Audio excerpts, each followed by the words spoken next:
Hello everyone. Again I will discuss about the unit 2 in Pharmacognosy 1 BP 405. I Dr. Veena Devi Singh from NIET Pharmacy Institute Greater Noida, working as a assistant professor. Okay. Now the topic is the conservation of the medicinal plants. So this one is the last topic of that particular unit 2. ठीक है, तो conservation of medicinal plants में हम लोग देखेंगे कि क्या reason है जिसकी वजह से मेडिसिनल प्लांट का कंजर्वेशन ज़रूरी है। ठीक है, तो इसमें बहुत सारी चीज़ें हैं, बहुत सारे ऐसे मेडिसिनल प्लांट्स हैं जो एक्सटेंड होते जा रहे हैं, रेयर स्पीसीज़ हैं, तो वो सारी चीज़ें हम डिस्कस करेंगे कि क्यों कंजर्वेशन ज़रूरी है मेडिसिनल प्लांट्स का, नीड ऑफ कंजर्वेशन पढ़ेंगे, कौन कौन सी स्ट्रेटेजी फॉलो की जा रही है for the conservation of the medicinal plants. ठीक है, तो इसमें हम लोग ये सारी चीज़ों को डिस्कस करेंगे। तो एज वी नो दैट कि use of the medicinal plant is old age civilization itself. ठीक है, they have been used by mankind of the century. Okay, so previously बहुत पुराने समय से हम लोग देखते आ रहे हैं कि मेडिसिनल प्लांट का जो यूज़ है काफ़ी हो रहा है और होता चला आ रहा है, और मेडिसिनल प्लांट्स की जो वैल्यू है वो काफ़ी अच्छी होती है। Herbal plants are used for the treatment of various kind of the diseases from the old ancient time. Okay, the World Health Organizations, that is WHO, estimated that 80% of the population of the developing country rely on the traditional medicines. ठीक है, traditional medicines पे बहुत ज़्यादा rely करते हैं जो भी developing countries की जो 80% पॉपुलेशन है वो, according to WHO, and mostly plants drugs for their primary health care needs. And बहुत सारे जो प्लांट्स होते हैं वो प्राइमरी हेल्थ केयर के लिए भी यूज़ करते हैं, उनकी ज़रूरत पड़ती है। तो ट्रेडिशनल मेडिसिन सिस्टम जो होता है हमारा, दैट इज़ दी आयुर्वेदा, सिद्धा, यूनानी, बहुत सारे हैं, Chinese system of the medicine भी चाइना में चला आ रहा है। ठीक है, तो इतनी सारी चीज़ें जो हैं, ये सारी चीज़ों में हम क्या यूज़ करते हैं, we are using the medicinal plants. तो मेडिसिनल प्लांट्स को कंजर्व करके रखना हमारी एक प्राइम नीड हो जाती है। So the demand of the medicinal plant is set to be increase year after year. So the necessitate the conservation of biodiversities. Okay, so वो कंजर्वेशन जो हो रही है वो काफ़ी नेसेसिटी होती जा रही है, बहुत ज़रूरी हो जा रहा है मेडिसिनल प्लांट को कंजर्व करके रखना, प्रिजर्व करके रखना। अदरवाइज़ क्योंकि उनकी जो डिमांड है वो काफ़ी इंक्रीज़ हो जा रही है डे बाय डे, और अलार्मिंग रेट से काफ़ी इंक्रीज़ हो रहा है इसका यूटिलाइजेशन। बहुत सारे जो आज की डेट में जितने भी मेडिसिन्स प्रिपेयर हो रहे हैं, that is based on the herbal medicines. तो इसलिए मेडिसिनल प्लांट्स का जो कंजर्वेशन है वो बहुत ज़रूरी है। In India is the one of the world's top 12 mega diversities countries with 10 biogeographical regions. India alone include 2 amongst the world 8 biodiversity hotspot. In India, out of the 17,000 to 18,000 species of the flowering plants, about 6,000 to 7,000 are the medicinal plants are having medicinal uses in the folk and the documented system of the medicines like Ayurveda, Siddha, Unani and the homeopathic that account to nearly 35 to 40%. So India में ही हम लोग देख रहे हैं कि बहुत सारी जो स्पीसीज़ होती हैं, जो फ्लावरिंग प्लांट्स होते हैं, जिसमें वोलेटाइल ऑयल कंटेनिंग प्लांट्स होते हैं, और जिन ऐसे प्लांट्स जिसमें अबाउट 6,000 टू 7,000 स्पीसीज़ हैं मेडिसिनल प्लांट्स की, जो जनरली डॉक्यूमेंटेड हैं सिस्टम ऑफ मेडिसिन्स में। आयुर्वेदा सिस्टम ऑफ मेडिसिन्स में भी इनको क्लियरली मेंशन कर रखा है कि हमारे जो मेडिसिनल प्लांट्स होते हैं उनकी कितनी वैल्यूज़ हैं और कितनी सारी स्पीसीज़ हैं which contains the different kinds of the medicinal properties, और जिनमें फार्माकोलॉजिकल एक्टिविटीज़ प्रेजेंट हैं। तो लाइक जैसे कि हमारा आयुर्वेदा हुआ, आयुर्वेदा में भी we are totally based on the herbal plants, herbal medicines. Siddha में भी हम लोग यूज़ करते हैं, यूनानी एंड होम्योपैथिक भी believe on the herbal medicines. हम लोग जो भी मदर टिंचर्स प्रिपेयर करते हैं वो सारे हर्बल बेस्ड होते हैं इन होम्योपैथिक में। ठीक है, यूनानी में भी सिमिलरली आयुर्वेदा जैसा ही बेस्ड होता है वो भी। ठीक है, सिद्धा में भी हम लोग सेम सारी चीज़ें मेडिसिनल प्लांट्स ही यूज़ करते हैं, इसलिए इसका हमको बहुत ज़रूरी है मेडिसिनल प्लांट्स की वैल्यू को समझना।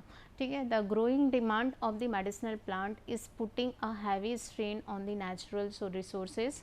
This has resulted in depletion of the number of higher plant species which are categorized as either threatened or the endangered. तो बहुत सारी ग्रोइंग डिमांड होती जा रही है मेडिसिनल प्लांट्स की, बहुत ज़्यादा इसकी डिमांड होने की वजह से बहुत सारे ऐसे number of higher plants species हैं जो डिप्लीट होते जा रहे हैं, उनकी जो क्वांटिटी है वो रिड्यूस होती चली जा रही है। बहुत सारे थ्रेटेंड स्पीसीज़ में आ चुके हैं और बहुत सारे एंडेंजर्ड हो चुके हैं और बहुत सारे एक्सटिंक्ट हो चुके हैं, ठीक है। Hence conservation of biodiversity is essential not only to maintain the ecological process and the life support system but also to ensure sustainable utilization of these species as well as ecosystem. So conservation of biodiversity is the very essential part for not only maintaining their ecological processes but हमको life की जितनी भी importance हैं, जो भी medicinal properties हैं, उनके लिए भी हमको इसका यूटिलाइजेशन को सस्टेन करके रखना और उसको मेंटेन करके रखना काफ़ी मस्ट हो गया है, ठीक है। Now over 1.5 million practitioners of the Indian system of the medicine use medicinal plants in preventive, promotive and curative applications. So हमने देखा है कि नंबर ऑफ द 500,000 प्रैक्टिशनर्स जो होते हैं Indian system of medicine like Ayurveda के हो गए, सिद्धा के हो गए, यूनानी के हो गए, ये सारे लोग क्या यूज़ कर रहे हैं, मेडिसिनल प्लांट्स को यूज़ कर रहे हैं प्रिवेंटिव पर्पज़ से, प्रमोटिव पर्पज़ से और उसकी क्यूरेटिव पर्पज से, okay. So medicinal plants are the potential renewable natural resources. So medicinal plants जो है बहुत मस्ट चीज़ हो जा रही है and several medicinal plants have been assessed as a endangered, vulnerable and threatened due to over harvesting in the wild, ठीक है। तो वाइल्ड में बहुत सारे ऐसे मेडिसिनल प्लांट्स हैं जिनकी इटसेल्फ बहुत सारी मेडिसिनल वैल्यूज़ हैं, उस मेडिसिनल वैल्यूज़ की होने की वजह से बहुत सारे जो इस वाइल्ड में जो हमारे मेडिसिनल प्लांट्स अवेलेबल हैं वो एंडेंजर्ड होते जा रहे हैं, वनरेबल होते जा रहे हैं, थ्रेटेंड होते जा रहे हैं, क्योंकि उनकी ओवर हार्वेस्टिंग की जा रही है, ठीक है। क्योंकि लैक ऑफ नॉलेज होने की वजह से भी कई जो वहाँ के लोकलाइट्स होते हैं वो भी क्या करते हैं, उस मेडिसिनल प्लांट को बस ये जानते हैं कि हाँ इसमें कुछ ना कुछ प्रॉपर्टी है और उसको ले लेते हैं। बट वाइल्ड में क्या होता है, कल्टिवेटेड में हम वी कैन ग्रो कर सकते हैं, बट वाइल्ड वाले जो मेडिसिनल प्लांट्स होते हैं वो तो ऑटोमेटिकली वहीं पे आते हैं, ठीक है। तो उनको हम ग्रो करना थोड़ा सा मुश्किल हो जाता है, इसलिए उसका कंजर्वेशन करना हमारे लिए बहुत ज़रूरी हो जाता है, ठीक है। While the demand of for medicinal plant is increasing, their survival in their natural habitat is under growing threat. It involves activities such as collection, propagation, characterization, evolution, disease indexing and elimination, storage and the distribution, ठीक है। तो different activities like collection, उसका जो collection process है, propagation methods हैं, characterisation है particular plants का, उनका इवोल्यूशन प्रोसेसेस हैं, डिसीज़ इंडेक्सिंग है, मीन्स कि कौन से डिसीज़ में ये रिस्पॉन्सिबल होते हैं, क्या चीज़ें हैं, इनकी फार्माकोलॉजिकल एक्टिविटीज़ क्या है, एलिमिनेशन रेट क्या है, स्टोरेज क्या है एंड इसका डिस्ट्रीब्यूशन क्या है, ये सारी चीज़ें भी हमको समझना बहुत ज़रूरी हैं। The conservation of the plant genetic resources has long be realized at an integral part of biodiversity conservation, okay. So plant genetic resources को भी हमको रियलाइज़ करना, उसको समझना काफ़ी ज़रूरी है, ठीक है। नाउ मेजर कॉजेज़ क्या क्या हैं जिसकी वजह से कंजर्वेशन करना हमको बहुत ज़रूरी है, अदरवाइज़ वो एंडेंजर्ड हो जाएंगे। तो non sustainable, destructive, high density harvesting by the plant collectors, जो प्लांट को कलेक्ट करते हैं, प्लांट कलेक्टर्स होते हैं जो कलेक्शन करते हैं प्लांट्स का, वो क्या करते हैं, वो हाई डेंसिटी में उसके हार्वेस्टिंग कर देते हैं, ठीक है। जितनी हमको रिक्वायर्ड होती है उतनी हार्वेस्टिंग ना करके उससे ज़्यादा उसकी हार्वेस्टिंग कर देते हैं, जिसकी वजह से ये एक प्रॉब्लम हो जाती है उसके डिक्लीशन में।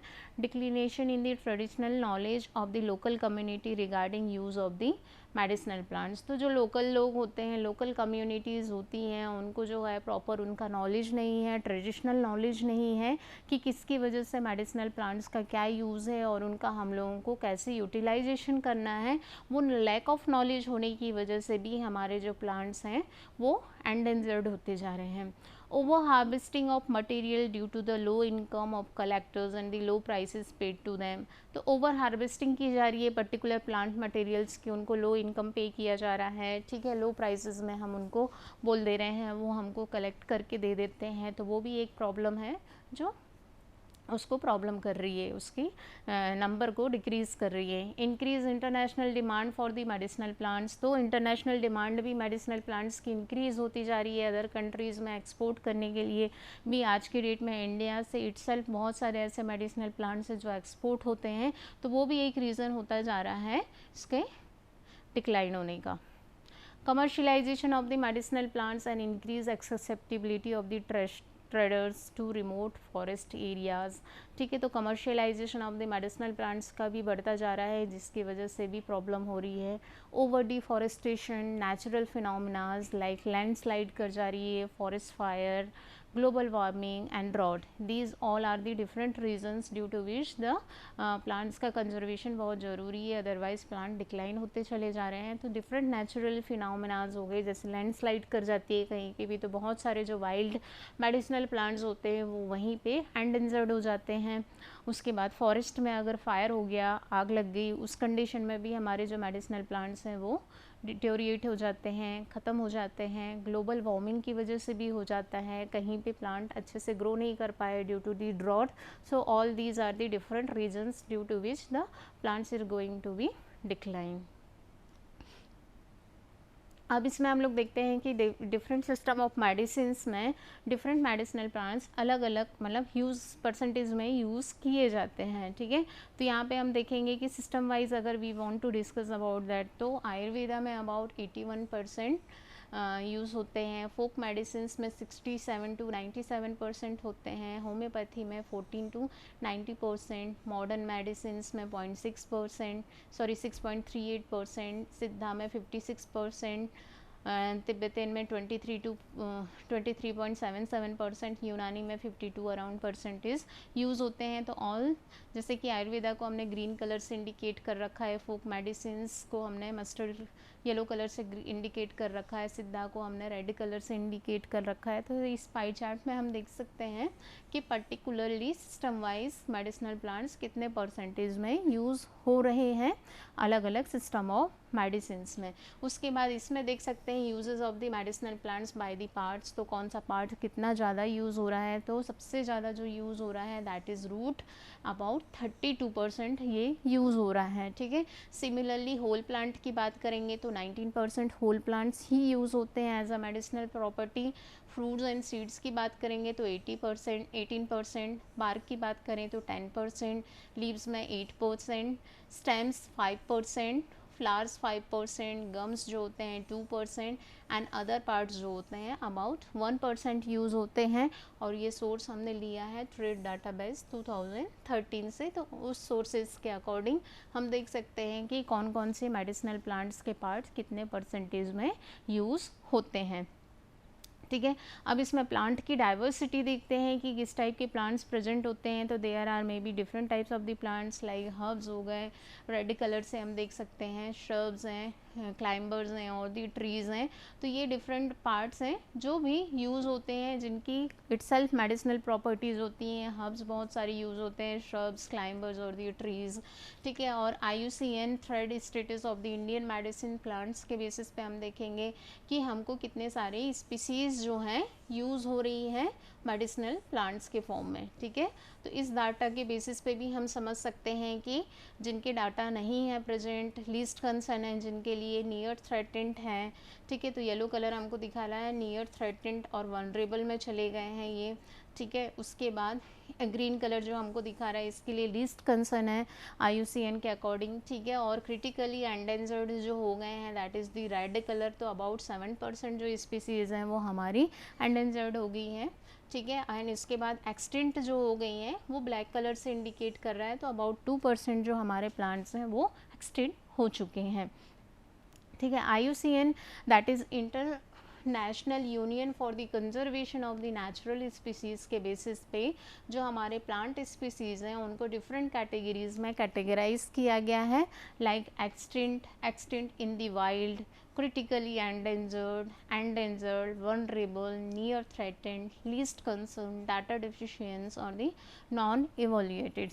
So these are the different categories of the plant species जिसको हम लोगों ने देखा है कि इसमें फिर हम लोग डिस्कस करेंगे कि कौन कौन से ऐसे प्लांट्स हैं जो क्या कहलाते हैं। ठीक है, तो types of the plant species में हम देख सकते हैं कि यहाँ पे जो एक्सटेंशन इन द वाइल्ड है वो 23% है, क्रिटिकली एंडेंजर्ड जो है दैट इज़ 8%, नियरली थ्रेटेंड जो है 6% है। तो ये हम देख सकते हैं कि डिफरेंट टाइप्स के जो हमारे एक्सटेंशन में चले गए हैं, लीस्ट कंसर्न में जो हैं, ये सारी स्पीसीज़ हैं। ठीक है, उसके बाद कैटेगरी वाइज देखेंगे तो डिफरेंट प्लांट स्पीसीज़ की जो कैटेगरी है, तो फर्स्ट है हमारा rare species. So what do you mean by the rare species? तो रेयर स्पीसीज़ कौन सी स्पीसीज़ होती हैं? तो species with small population restricted geographically with the localized habitat. ठीक है, तो ये बहुत रेयरली प्रेजेंट होते हैं, बहुत रिस्ट्रिक्टेड होते हैं, उस टाइप के जो हैबिटेट में रहते हैं वो वाले जो स्पीसीज़ होते हैं वो हमारे रेयर स्पीसीज़ में कहलाते हैं। ठीक है, तो वो बहुत स्मॉल पॉपुलेशंस में प्रेजेंट है आज की डेट में। ठीक है, ज़्यादा अवेलेबल नहीं है, that is the rare species. Okay, and they are not in immediate danger of the extension, but immediately danger species में भी नहीं आए हैं। ठीक है, जल्दी डेंजर नहीं हो रहे हैं। ठीक है, that is the Saraca indica, Ashoka का जो प्लांट है वो रेयर स्पीसीज़ में आ गया है। ठीक है, उसके बाद वनरेबल में क्या होते हैं? Species are under threat of और actually declining in number. Vulnerable species वो स्पीसीज़ होती हैं जो अबाउट टू वनरेबल होने वाली हैं, अबाउट टू डिक्लाइन होने वाली हैं, उनकी जो साइज़ है वो डिक्लाइन हो चुकी है, नंबर्स जो हैं वो डिक्लाइन होना स्टार्ट हो गए हैं। ईगल मार्मेलस, बेल का जो पेड़ होता है, बिल्वा बोलते हैं हिंदी में। ठीक है, उसके बाद बैडियोस्पर्मम मोनेटेनम दंती जिसको बोलते हैं। ठीक है, ये किसके एग्जाम्पल है? ये हमारे वनरेबल स्पीसीज़ के हैं। उसके बाद एंडेंजर्ड स्पीसीज़ की बात करेंगे तो species with low population number that are in considerable danger of the becoming extinction. Okay, so these are the endangered species. An example of endangered species means bacopa monnieri, brahmi का जो पेड़ है वो endangered में आ चुका है। ठीक है, उसके बाद क्रिटिकली एंडेंजर्ड स्पीसीज़ की बात करेंगे तो when a species is facing an extremely high risk of the extinction in the wild in the immediate future. So इसका एग्जाम्पल है inula racemosa, extinct species which cannot be found in a area where they recently been inhabited। ठीक है, ये क्या होते हैं? Extinct जो species हैं जो नहीं है, ठीक है, can not be found in the area जहाँ पे वो एक्चुअल में होने थे और रहने थे। ठीक है, तो उस टाइप की जो स्पीसीज़ होती हैं वो एक्सटिंक्ट स्पीसीज़ कहलाती हैं। इसके एग्जांपल हैं ड्रोसेरा इंडिका, अर्विया वाइटी, asparagus rottleri and madhuca insignis. Now अब कौन कौन सी स्ट्रेटेजी होती हैं जिनको फॉलो किया जाता है for the conservation of that particular plant species? So there are may be two strategy. First one is the ex situ conservation and second one is the in situ conservation. साथ में preservation भी एक miscellaneous type of the strategy बोल सकते हैं जो उसमें include होता है। तो ex situ type of the conservation में क्या होता है कि जनरली हम लोग होल प्लांट को भी प्रिजर्व करके रख सकते हैं और the part of the plants को भी कंजर्व करके रख सकते हैं। ठीक है, तो होल प्लांट में क्या क्या चीज़ें होती हैं? होल प्लांट को होल प्लांट को कंजर्व करने के लिए कौन कौन सी चीज़ें हैं? जैसे कि field gene bank, on farm conservation, botanical herbal garden and the arboretum. ठीक है, these are the different banks और द गार्डन्स जहाँ पे we can conserve the whole plant of that particular medicinal plants. Okay, part of the plant को conserve करने के लिए जो है that is the seed gene bank, pollen bank, tissue culture bank, repository, DNA library or the cryo bank. Okay, so these are the different banks where we can preserve the or we can conserve the plant parts of the plant. Okay, उसके बाद in situ की बात करते हैं तो इन situ conservation में क्या होता है? बायोस्फीयर रिजर्वेशन है, नेशनल पार्क्स हैं, जीन सेंचुरीज हैं। These are the in situ conservation strategy for the medicinal plants. Okay, and preservation में हर्बेरियम एंड दी म्यूजियम्स होते हैं जहाँ पे we can preserve the particular plant species. Okay, so these are the different strategy, that is the ex situ, in situ or the preservations where we can conserve the or we can follow the strategy for the conservation of that particular medicinal plants. Okay, अब ex situ में देखते हैं कि conservation is done outside of the natural habitat achieve by the raising nurseries, seedling supply, plantation materials by establishing botanical gardens, medicinal plant gardens, seed banks, in vitro methods like tissue culture. So these are the different strategy. With the help of these we can conserve outside of the natural habitat. ठीक है, we can conserve the plants. Okay, okay then उसके बाद आता है हमारा in situ conservation at the site of their occurrence achieve through establishment of the number of the medicinal plant CAS in the conservation authorities where we can do the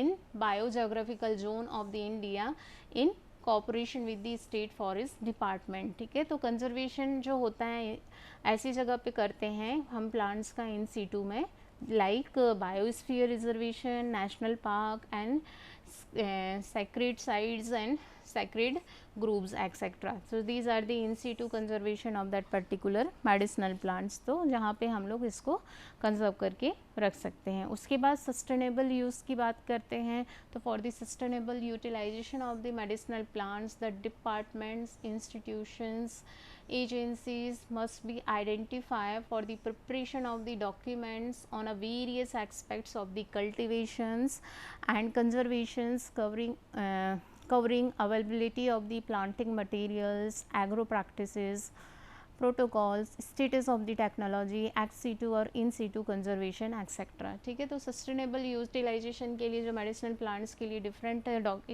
departments होती हैं, institutions होते हैं और agencies होती हैं, उनको क्या करना चाहिए, डॉक्यूमेंट्स को प्रिपेयर करके रखना चाहिए. ठीक है, ताकि हमको सारी चीज़ों के बारे में हम इंफॉर्मेशन ले सकें और सारी चीज़ों की अच्छे से वहाँ पे इंफॉर्मेशन कलेक्ट कर सकें. ठीक है, ताकि वो एंडेंजर्ड भी हो जाएं तो हमारे पास एटलीस्ट उनकी इंफॉर्मेशन कुछ ना कुछ पता रहे, ताकि वहाँ से हम सारी चीज़ें उनका ले सकें, स्टेटस ऑफ द टेक्नोलॉजी ले सकें, ex situ in situ conservation सारी चीज़ें कर सकें. ठीक है, identify the medicinally important species and the studies their biology. ठीक है, उसके बाद फिर हम मेडिसिनली इम्पॉर्टेंट स्पीसीज़ की मेडिसिनली इम्पॉर्टेंस को समझ सकते हैं, उनकी स्टडी को समझ सकते हैं, उसकी बायोलॉजी को देख सकते हैं. ठीक है, तो ये हमारा सस्टेनेबल यूज़ हो गया. ठीक है, तो इसमें हम लोग कंजर्वेशन ऑफ मेडिसिनल प्लांट्स में generally we are focusing on the conserve the medicinal plants and we can follow the different strategy. With the help of these strategy we can conserve that medicinal plants like ex situ, in situ और the प्रिजर्वेशंस. तो ex situ में क्या होता है, x means outside the plants. ठीक है, तो outside हम जो भी चीज़ें करते हैं दैट इज़ ना ex situ. Okay, and in situ में इनसाइड जो भी चीज़ें की जाती हैं. एंड प्रिजर्वेशन में हमने हर्बेरियम्स और म्यूजियम की बात की. तो ये सारी जो चीज़ें होती हैं इनकी हेल्प से हम लोग कंजर्व करके रख सकते हैं. ठीक है, तो इन सीटू में जो मेनली फोकस होता है वो हमारे बायोस्फीयर्स रिजर्व्स होते हैं, नेशनल पार्क्स होते हैं, सेक्रेट साइट्स होते हैं और दी ग्रूव्स होते हैं जहाँ पे हम कर सकते हैं. एक्स सीटू कंजर्वेशन की बात करेंगे तो एक्स सीटू कंजर्वेशंस में कौन कौन सी चीज़ें हो सकती हैं, हम लोग नर्सरी रेज कर सकते हैं, सीडलिंग की सप्लाई करके कर सकते हैं, प्लांटेशन मटेरियल्स के लिए कर सकते हैं, बाय इस्टेब्लिशिंग बॉटनिकल गार्डन्स को इस्टेब्लिश करके कर सकते हैं, मेडिसिनली प्लांट्स गार्डन बना के भी कर सकते हैं, सीड बैंक्स में होते हैं. डिफरेंट बॉटनिकल गार्डन्स आप देखते होंगे कि अलग अलग स्टेट में हैं, डिफरेंट बॉटनिकल गार्डन्स जहाँ पे डिफरेंट मेडिसिनल प्लांट्स को वहाँ पे स्टैब्लिश किया गया है, वहाँ पे ग्रोन किया गया है ताकि वो एज इट इज़ मेंटेन रहे और वो एंडेंजर्ड ना हो पाए. ठीक है, उसके बाद सीड बैंक्स होते हैं, इन विट्रो मेथड्स होती हैं, लाइक टिश्यू कल्चर टेक्निक्स होते हैं. टिश्यू कल्चर टेक्निक्स के थ्रू हम लोग क्या कर सकते हैं, न्यू स्पीसीज़ हैं उनको जनरेट कर सकते हैं और जो भी स्पीसीज़ एंडेंजर्ड होने वाली हैं उनको भी हम लोग वहाँ पे ग्रो करा सकते हैं. तो एक्स सीटू जो कंजर्वेशन और इन सीटू कंजर्वेशन जो प्रोसेसेस होती हैं मेडिसिनल प्लांट को कंजर्व करने के लिए वो बहुत इंपॉर्टेंट हो गई है आज की डेट में, क्योंकि बहुत सारे जो मेडिसिनल प्लांट्स हैं हमने इंट्रोडक्शन में देखा कि कितने सारे जो मेडिसिनल प्लांट्स हैं वो डिक्लाइन होते चले जाते हैं due to the lacking of the knowledge. ठीक है, ओवर हार्वेस्टिंग हो जा रही है. उसके बाद जो हम अगर इंटरनेशनली इनकी सप्लाई जो है वो इंक्रीज़ हो जा रही है, एक्सपोर्ट ज़्यादा हो रहे हैं, जिसकी वजह से ये सारी चीज़ें क्या हो रही है, हमारे जो मेडिसिनल प्लांट्स हैं वो एंडेंजर्ड होते जा रहे हैं, रेयर होते चले जा रहे हैं, एक्सटिंक्ट होते चले जा रहे हैं. तो ये सारी चीज़ों के लिए हमको बहुत सारी चीज़ें ध्यान में रखनी होंगी और उन चीज़ों को हमको फॉलो करना पड़ेगा. तो एक्स सीटी इन सीटू जो कंजर्वेशंस हैं आज की डेट में हर जगह हर स्टेट में फॉलो किया जा रहा है इसको, ताकि हम अपने प्लांट्स को प्रोटेक्ट करके रख सकें, कंजर्व करके रख सकें और आज की डेट में हम उनकी जो प्रॉपर्टीज़ हैं उनको मेंटेन करके रख सकें. ठीक है, इसमें फिर हम लोगों ने देखा कि सस्टेनेबल यूज़ की बात की कि हम लोग क्या क्या कर सकते हैं। इसमें हम लोग डॉक्यूमेंटेशन प्रिपेयर करके रख सकते हैं, पर्टिकुलर प्लांट्स का नॉलेज ले सकते हैं, ठीक है, उनके प्लांटिंग मटेरियल्स अवेलेबल हैं कि नहीं है इनकी इन्फॉर्मेशन ले सकते हैं, एग्रो प्रैक्टिसेस कर सकते हैं, डिफरेंट टाइप की प्रैक्टिसेस होती हैं उनको फॉलो किया जा सकता है, स्टेटस देख सकते हैं, डिफरेंट टेक्नोलॉजीज़ को फॉलो कर सकते हैं उनको कंजर्व करने के लिए, ठीक है, एक्सी2 इन-सिटू कंजर्वेशंस देख सकते हैं, आइडेंटिफाई कर सकते हैं मेडिसिनली इंपॉर्टेंट स्पीसीज़ को, उनकी स्टडी को, उनकी बायोलॉजी को समझ सकते हैं, ठीक है। उसके बाद फिर हम लोग इसमें देखेंगे कि identify the therapeutically important ingredients and set up pharmaceutical industries, we can also identify the therapeutic value of that particular medicinal plants, और we can set up the pharmaceutical industries, develop the scope of their commercial exploitations and set up the artificial propagation methods to fulfill the demands। तो हम लोग setup भी कर सकते हैं artificial propagation methods, उसकी demand को फुलफिल कर सकते हैं, और maintain the germplasm through conserving the species in situ और दी एक्स सीटू। तो हम लोग उसके जर्म प्लास को भी कंजर्व करके रख सकते हैं इन सीटू और एक्स सीटू कंजर्वेशन के थ्रू। तो these are the different processes, with the help of these we can conserve the medicinal plants. Okay, so आपका जो यूनिट 2 है वो कंप्लीट हो गया पूरी तरह से, ठीक है।